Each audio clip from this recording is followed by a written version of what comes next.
So yeah, like Aaron said, we had last 2 weeks of phenomenal messages. And I'm honestly freaking out because I don't know how this is going to go. I know it's going to be good, but I don't know if it's going to be really that good. But that's okay. I'm just going to give you my heart.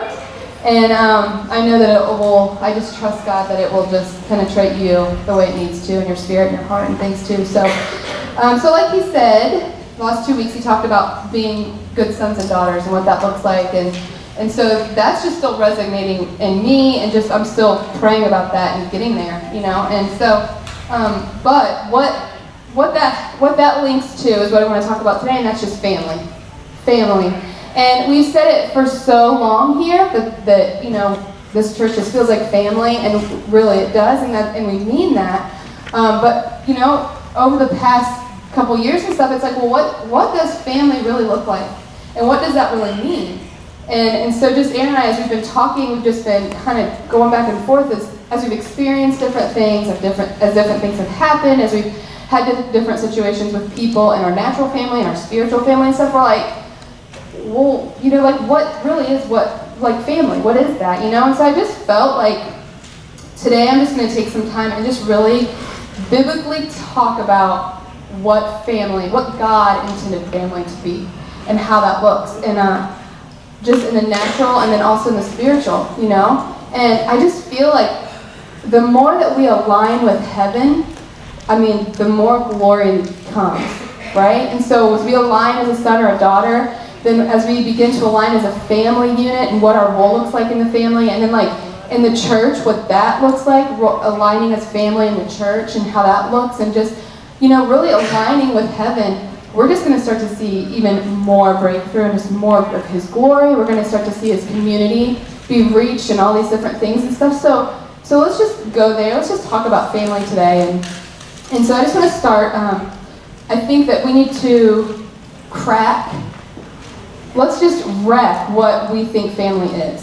So just agree that you're willing to have some of your thought patterns changed. Okay? So just be willing for that.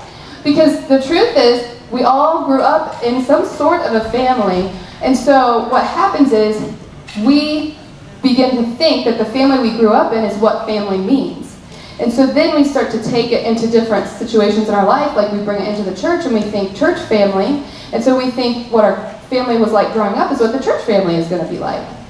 Whether we really acknowledge it in our minds, we may not realize we do, but we take some of those things that we're used to when we were young and maybe assume that that's what a church family might look like, just because that's what we do as humans. It's like anything else.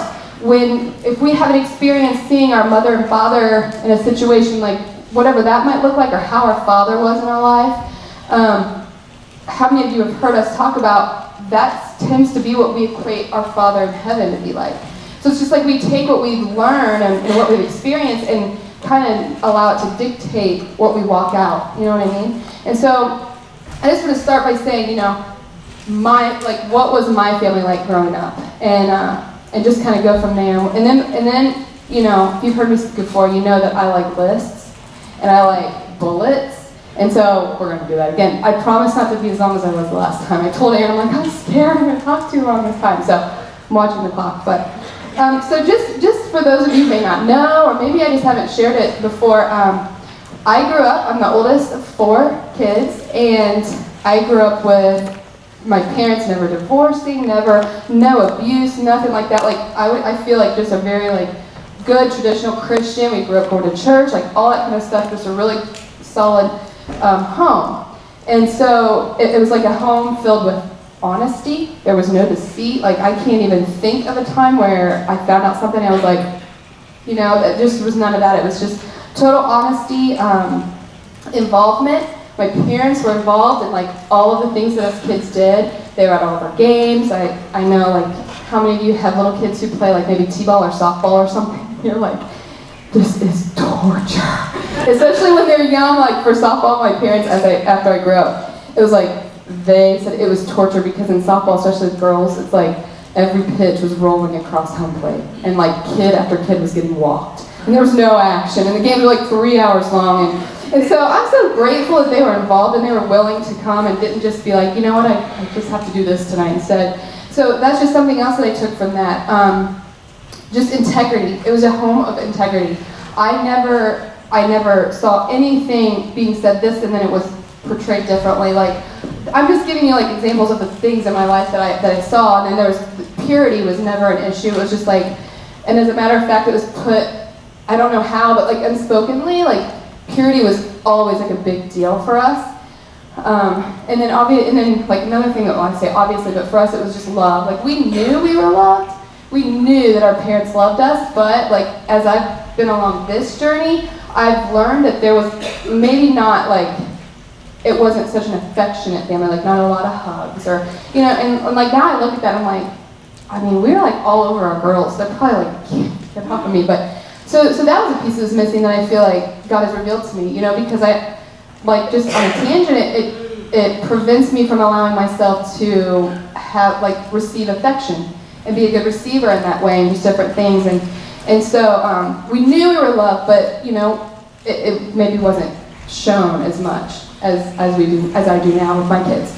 So those are the good things that I took from my family. So like as I'm sharing this, I just encourage you to like be thinking, like be open to like your family life as you grew up and just the good and the bad and how that affects you and just the way you think of things. So some of the cons. Okay, totally non-communicative, is that a word? Like crazy stuff could be happening like in my aunt and uncle's house or whatever, and it was never talked about. And like years later you find this out and you were like, and I'm like, you know, there was just no like communication whatsoever. If there were bad times happening, like it just wasn't talked about. And so I don't know if that was just like a protective mechanism or if that was just because we don't want to address it. Like, I don't know what that was. But again, like as I go through my journey in life, I'm finding out that that is not good. It's not okay.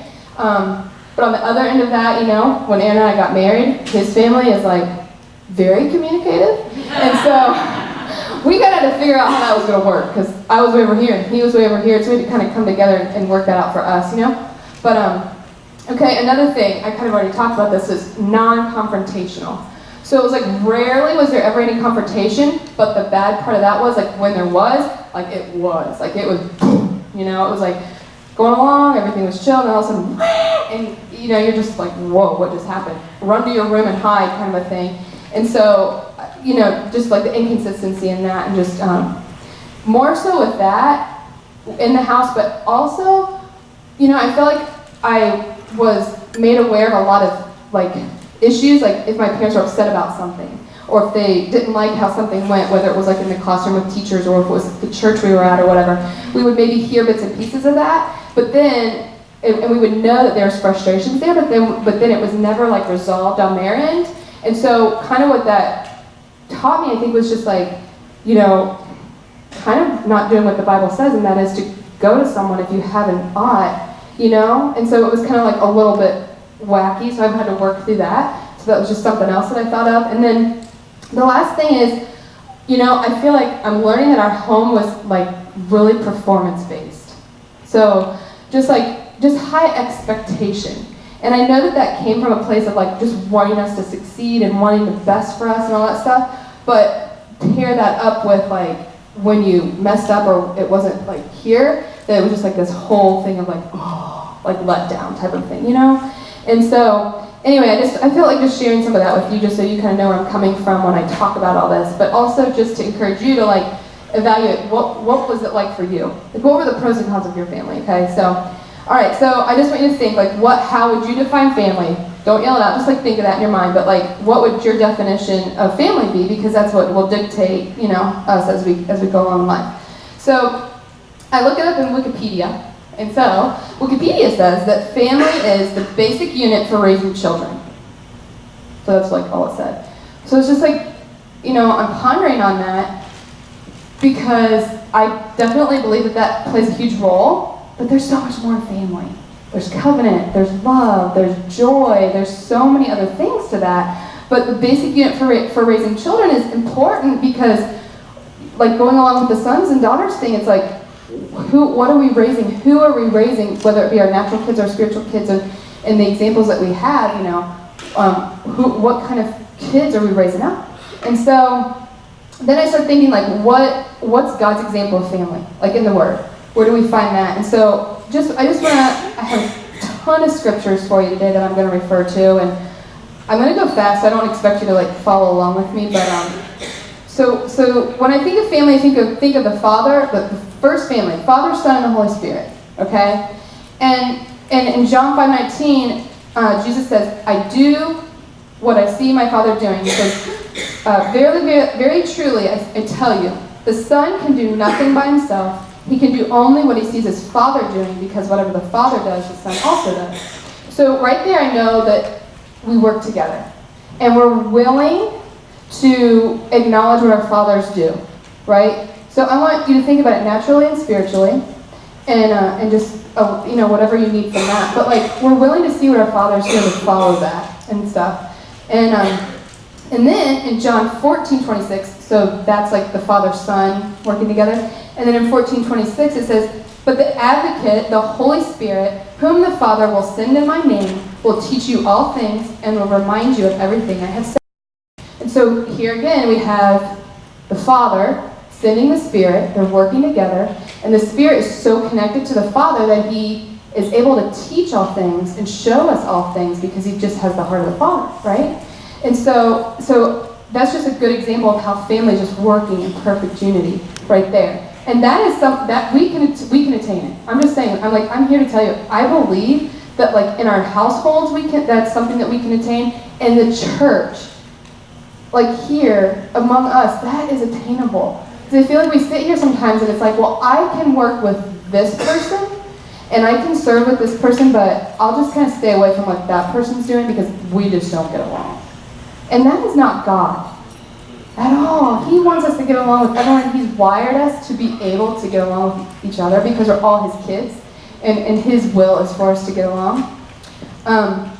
Okay, and then in John 16:3 it says, but when he, the Spirit of truth, comes, he will guide you into all the truth. He will not speak on his own. He will speak only what he hears, and he will tell you what is yet to come. And so again, it's the Spirit and the Father just working together in that perfect unity. And so I think Aaron told me this the other night. He's working on a book, and he was reading me a piece of his book, and one part of his book is talking about family. And I was like, I don't want to read it. He's like, you really should read it. It's really good stuff with family.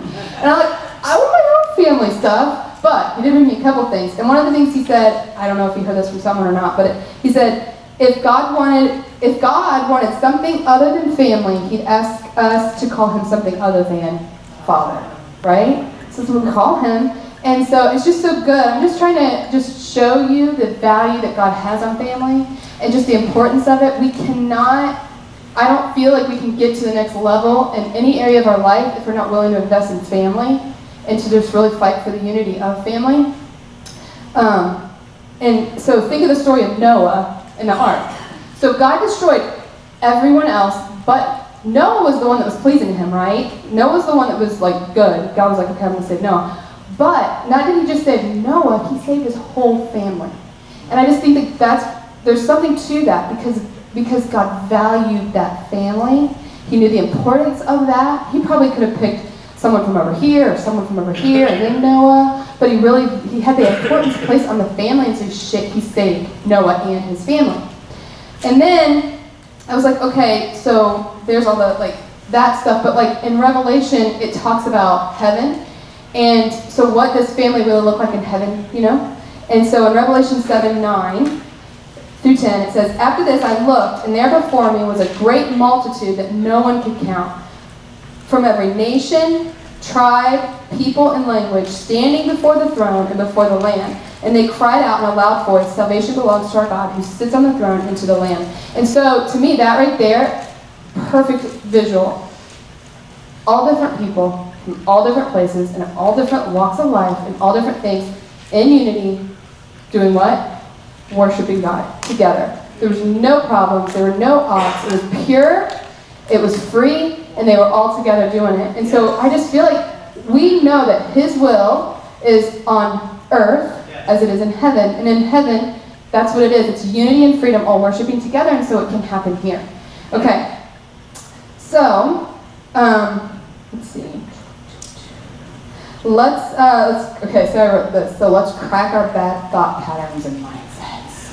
Okay, so just put your hand on your head right now. I'm just going to pray over your thought patterns, and then we're gonna talk about what family is and isn't. Okay, so God, right now, we just are open to cracking bad mindsets, Lord. We just say that we are just open, Lord, to receiving what family looks like and your desire and your word and what heavenly family is, God. I just thank you right now, God, that we are hearing and seeing what the Spirit is saying. In the name of Jesus, amen. All right.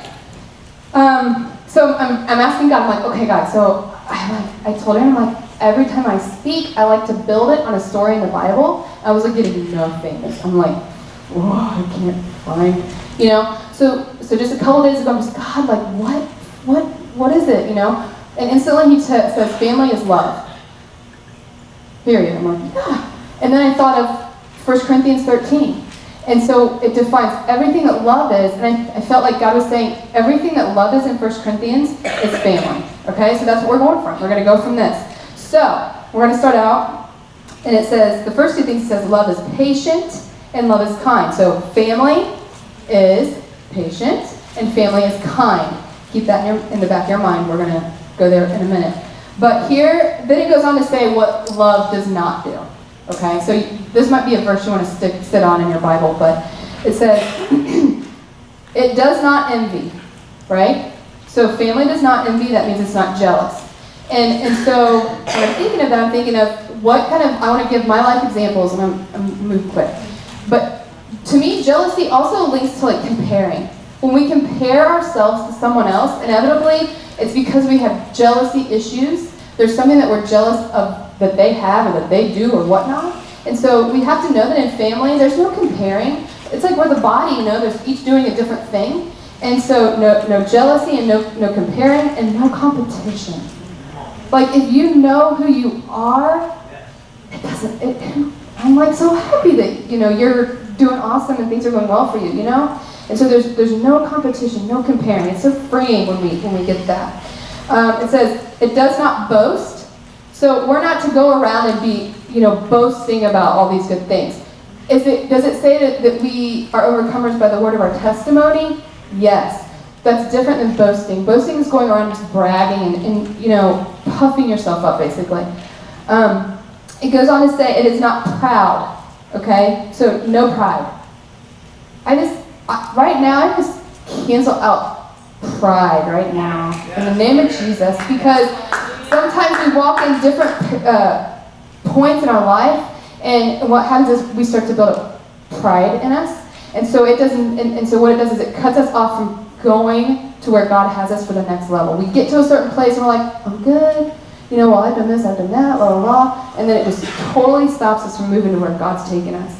And so it is not proud or prideful. Proverbs 29:23 says, pride ends in humiliation while humility brings honor. So just check your heart. Just check your heart. Just right now, God, we just receive your humility. Let us just be humble people who walk before you in humbleness. So next, it says, it does not dishonor others. And so for that, I was thinking like, dishonor gossip. Yeah? And so anytime, I just encourage you, whether it be your natural family or spiritual family, because the devil would love for you to be kind of like annoyed by something or see something and you think it just doesn't sit well with you, and would love for you to call somebody on the phone and be like, hey, did you notice that? What did you think about that?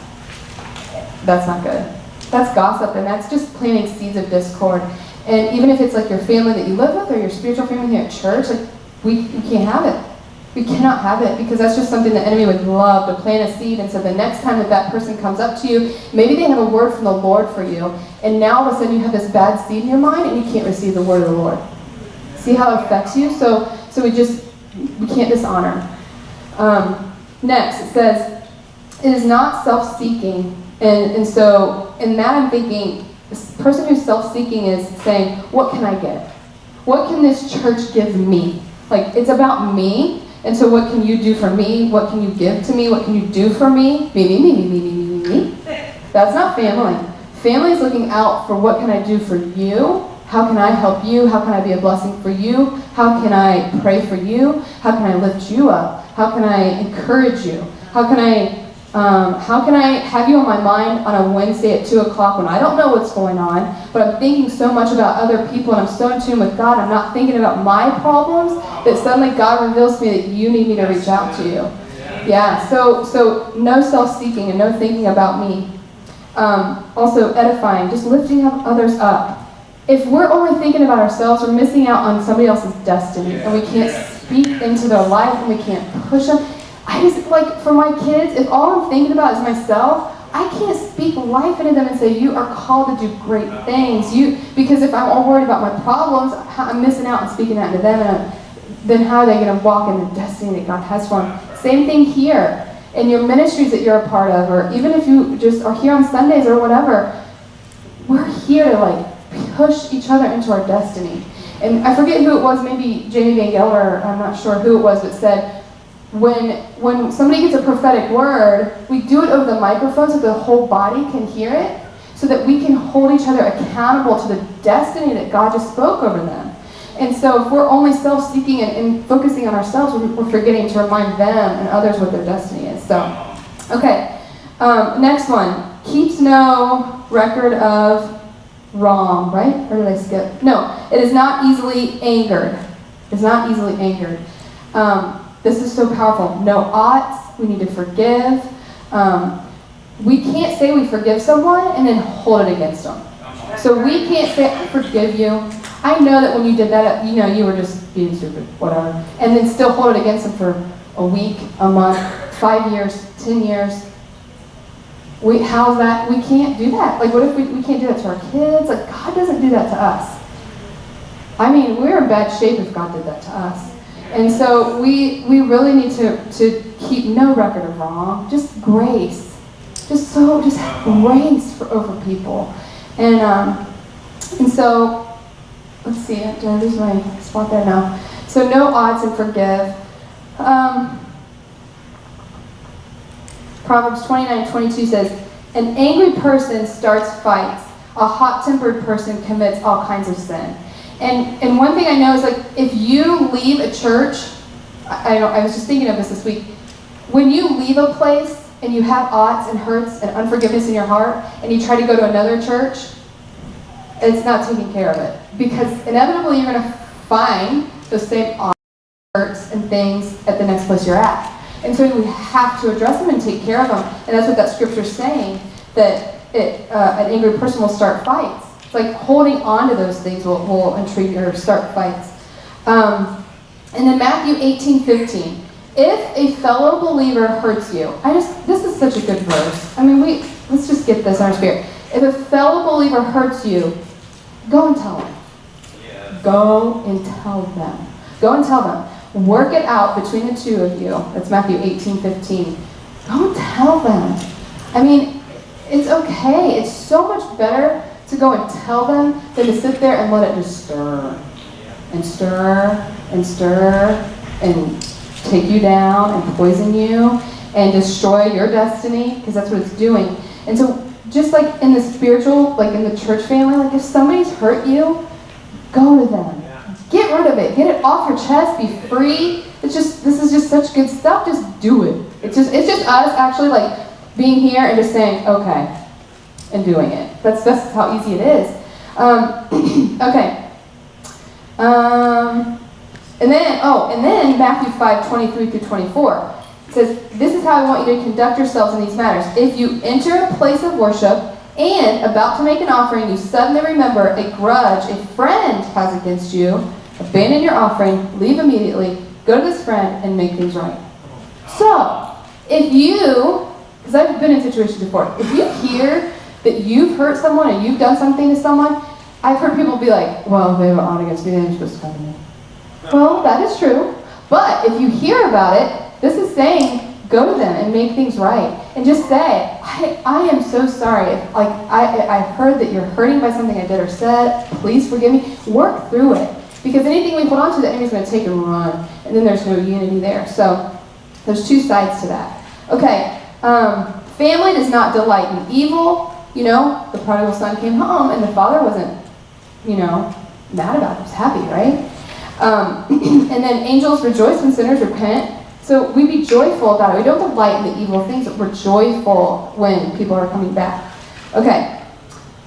Then I just want to spend a couple minutes just talking about like what does the spiritual side, or no, both spiritual and natural, like what family is. Okay, so we've addressed all of what it's not. There's a lot of other things that it's not. Those are the basics right there. Those are so good. Family is patient. Remember the very beginning. Family is patient. We make allowances for each other's faults. This is a great verse as well. Listen to this. Get it in your spirit. Just grab it up. It says, always be humble and gentle. Be patient with each other. Patience. Be patient with each other. Making allowance for each other's faults because of your love. Make every effort to keep yourselves united in the Spirit, binding yourselves together with peace. We gotta do it. It's just, we gotta do it. We have to make allowances for each other's faults. I'm gonna mess up. I'm probably gonna offend you. I'm not trying to, but I may do something or say something that does. And so just like, please make allowances for that. Make allowances for your kids. Oh my gosh. One night this week we were sitting at the table and I forget, we were eating and Chloe just like, she's kind of like clumsy sometimes. And she just like went and knocked over a glass of water and it was everywhere all over the table, it was leaking through the crack in the table. And it's like immediately we're like, Chloe, you know, and so both him and I were kind of like,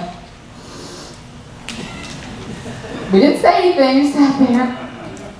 And we were waiting to see if she was going to like move and get a towel. And then we're just like, hey, do you want to get a towel and clean up your mess? You know, you made a mess, you cleaned it up, that type of thing. And she did, but there's so much power in that. It's just, it seems like such a small little thing. There's so much power in that. Because I could have been the one that knocked the cup over. I mean, I've done it before. So we're making allowances for each other's faults. There's peace and there's grace. Okay, family is kind. Family rejoices in the truth. A big deal for us in our house, we say it all the time, is, you know, we're open and honest. Openness and honesty. Openness and honesty. And so we need to create an atmosphere in our homes and also here where it's safe to be open and honest. So we need to be able to go to someone and be hurt and say, like, we're hurt. We need to feel safe to tell you. And know that you're not going to lash back with 100 reasons why it's wrong with me to be hurt. Right? We need to be able to say that. Our kids need to be able to come home and tell us, I got on yellow card today, or orange card, or whatever the behavior system is, and us not lash back and say, well, what did you do wrong? Well, that's how, you know, sometimes we're like, what did you do? But there needs to be a safe place for it to be open and honest, and safe in the church and at home and all places. Okay. Just going along the lines of truthfulness, like, no half-truths. Let's not leave out pieces of the story, right? Let's just tell the whole thing. Let's just be open and honest. And also, like, deceit. I feel like the enemy really latches on to, like, deceit and manipulation. And so when we can say something and kind of manipulate it just a little bit, well, we didn't lie, you know, but we kind of manipulated it a little bit to make it sound better, that's not being open and honest. And when people start to realize that you're being manipulative, that's not a safe environment anymore. And so just like, let's cut all that out, like the manipulation stuff. And again, this all goes back to, what was your family like when you were young? Did you have a father who was manipulative? Did you see your dad manipulate your mom? Did your mom manipulate you? Whatever. But truth is not manipulative. Okay. Family protects. There's safety and nurture. We look after each other. You know, God got a little bit upset with Cain because he came to him, obviously when he killed him, but also when he was like, where's your brother? Because he was expecting him to look after him, right? And so in a family, we look after each other and we protect and we nurture each other. Family is trust, family hopes.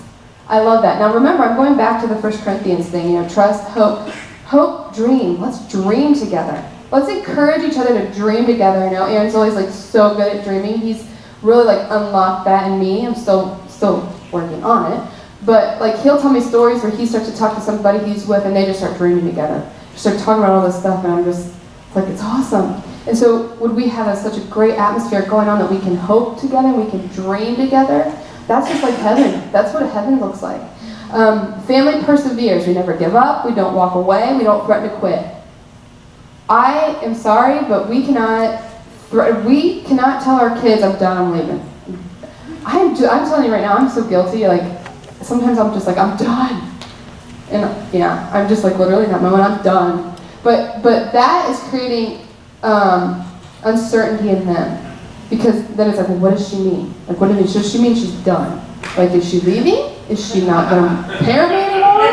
Right? It creates this uncertainty, and our kids need to know that we're committed and we're not walking away. That's a covenant. Like when we talk about marriage, it's a covenant. I'm not walking away. When we say we're family, it's a covenant. We're not walking away. We don't get offended and then hit the door. Like, that just can't happen. We can't do it because that's what the enemy, I mean, of course that's what the enemy would want to just, everybody hitting the door and being done. So we're not going to threaten that. We're not doing that. We're going to persevere through it. Family is not easily offended. Okay? Proverbs 18:19 says, a brother offended is harder to win than a strong city. In Matthew 11:6 it says, and blessed is he who is not offended because of me. So we're actually blessed when we're not offended. What was it? Was it Aaron or who was talking about like Jesus was never offended? So we can't. Whenever you start to get offended, just no. I'm a son. I'm a daughter. I'm not offended. And here's the great. Like this is. I cannot wait to share this with you. I wanted to say it last week, but I just had to wait till today. So listen to this. If you write anything down, write this down. Just write this down. This is so good. So Todd White said. It's just so good. If they meaning whoever hurt you, hurt your feelings, did something to hurt you, whatever that may be, if they knew who they were when they hurt you, they never would have done it. If they knew who they were when they hurt you, they never would have done it. But if you knew who you were when they hurt you, you never would have got hurt. Okay, I'm going to read that again, because I still might feel about that. If they knew who they were when they hurt you, they wouldn't have done it. Because if we know our identity, we know who we are, we don't hurt people, right? Intentionally. And if I knew who I was when they did it, I wouldn't have been hurt. I cannot tell you that in the 2 weeks or 3 weeks that I've heard that I have had to have walked myself through that in my mind. Because already I've had people do things to me, just hurt me.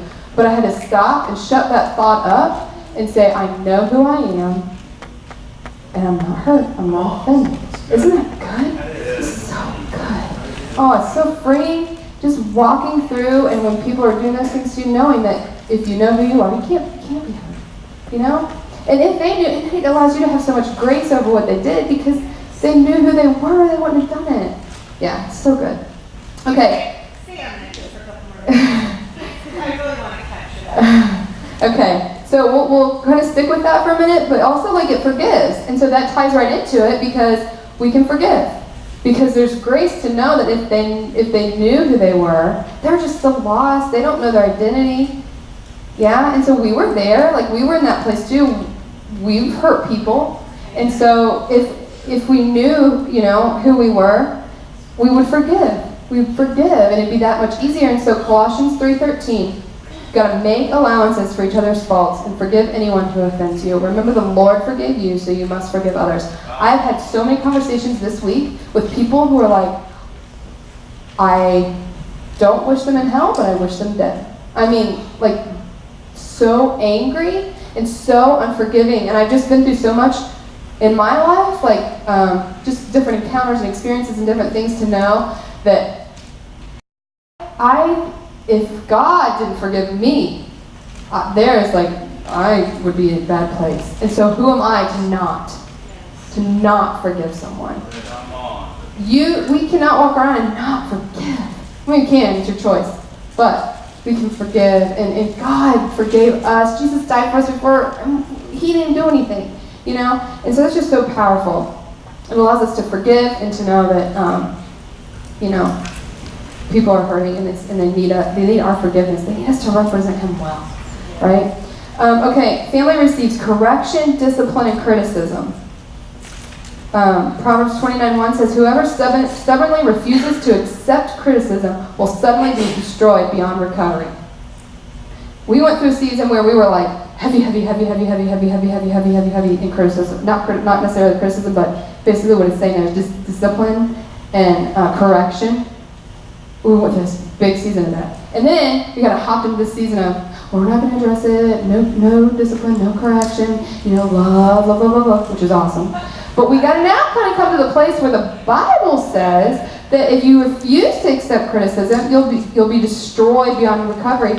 And in Proverbs 19:20 it says, listen to advice and accept discipline, and at the end you will be counted among the wise. Yeah.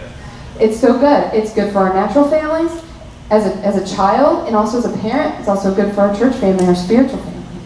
We have to be willing to accept the criticism and accept discipline and accept correction. We also have to be willing to give it.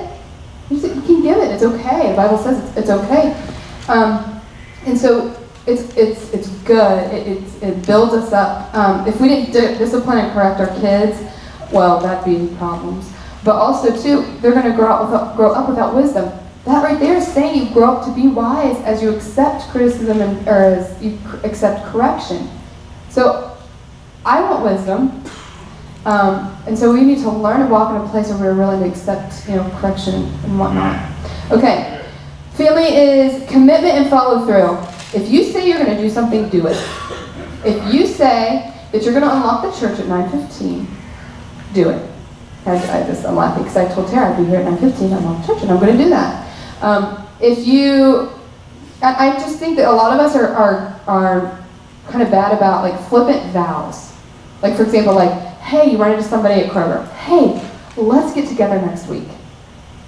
You just made a vow. Let's get together next week. And then you never follow through with it. That's not what Jesus looks like. That's not what family looks like. So if you're saying you're going to do something, you do it. If you say that you're going to meet with a teenager, meet with a teenager. If you say that you're going to have something done for someone, and you need to do it. And that's like in your family with our kids. I mean, I bet a lot of us were raised with parents maybe who were like, I'm going to spank you if you do that again, and then you were able to do it like 20 more times and never got spanked. It's the same thing, the same parallel. If you say you're going to do it, okay. All right, I'm wrapping it up here. Family is love. In 1 John 5:1-12, it says, everyone who believes that Jesus is the Christ has become a child of God, and everyone who loves the Father loves his children too. We know we love God's children if we love God and obey his commandments. And so it's about love. It's about representing Jesus well. And Jake Hamilton, we were at the ramp one year, and he was prophetically singing, and he says, this army, he was talking about raising up an army, he said, this army looks like a family, which is what we saw in Revelation, right? Brothers, it was mothers and fathers, brothers and sisters, all walking free. And so ultimately we want a family that's walking in freedom, and that's what heaven is, and in unity, and we're going to see major breakthrough happen. So I'm excited. I just pray on this through the week. And ask God to reveal, what pieces, I'm sure when I'm speaking, you're like, that's me. And so I just, through the week, just let God just, really just stir that up in you. But what I want to do right now is I want you to get with your family, your natural family. Whoever's here in your family, get with them. Okay? So, go. Maybe some music, maybe. Well, let's just pray with family before we turn music on. Or maybe the computer can turn on some music. But get with your natural family. Let's stand up, because I want you to circle up together. And if you don't have anyone here, go get with a family who you're close to, or find a family. So get with your natural family first.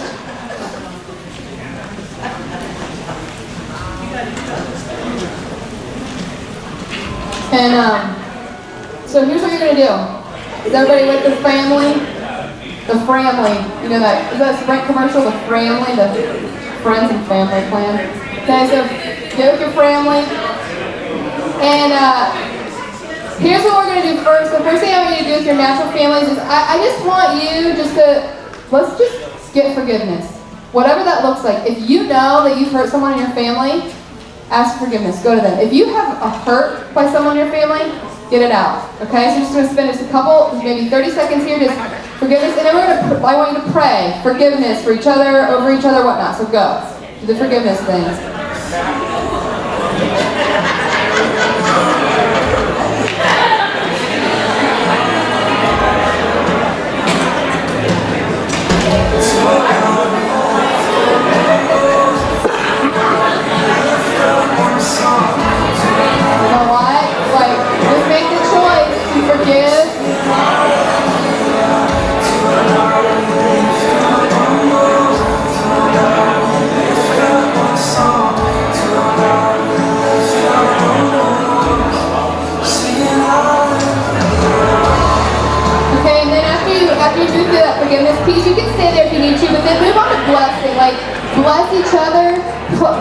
abundance of blessing and protection and safety over each other. Just go into that as you need to.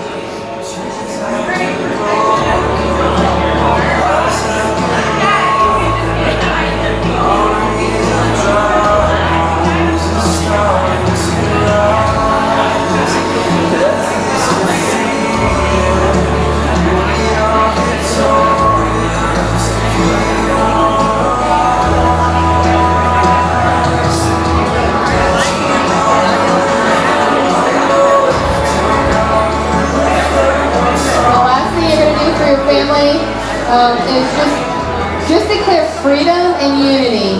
So just go from blessing and then just start declaring freedom and unity in your home, in your household, in your natural family connection. And pray for anyone who's not here right now. Like pray for that too. So we're going to take a couple minutes and do that.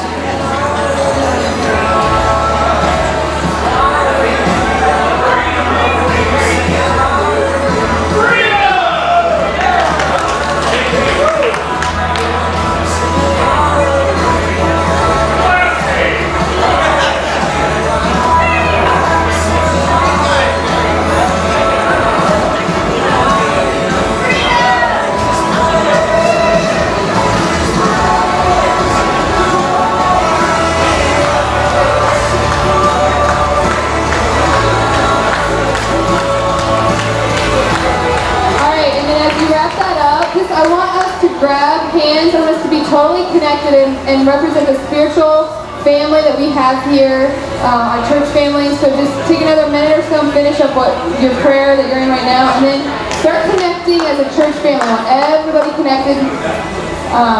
Don't leave anybody out.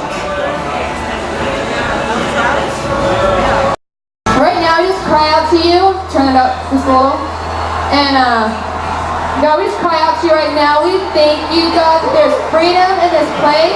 We say that the lost cannot stand here. We shut off our ears to dishonor. We shut off our ears to gossip right now. God, you just let something flow out of our hearts, God, as we break off injustices. We break off unforgiveness. We break off bitterness in the name of Jesus.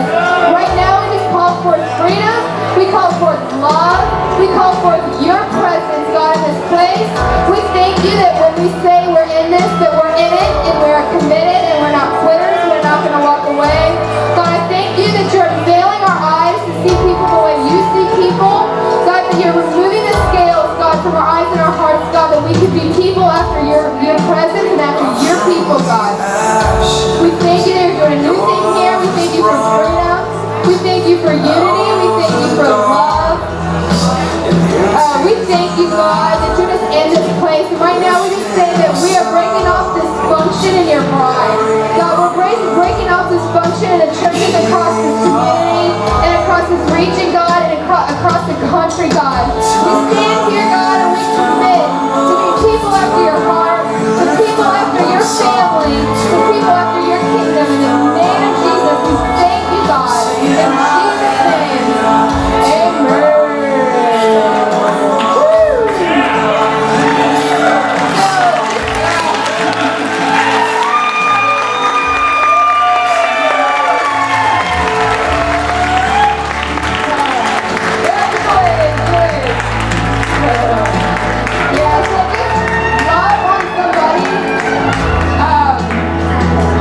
If you have something that you know God's resonating in you that you need to go to someone about right now, I encourage you to do that.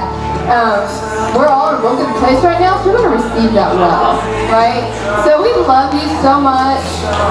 Happy Mother's Day. Cheryl said it looks like a heart. Do you see that? Yeah. Awesome. We love you guys.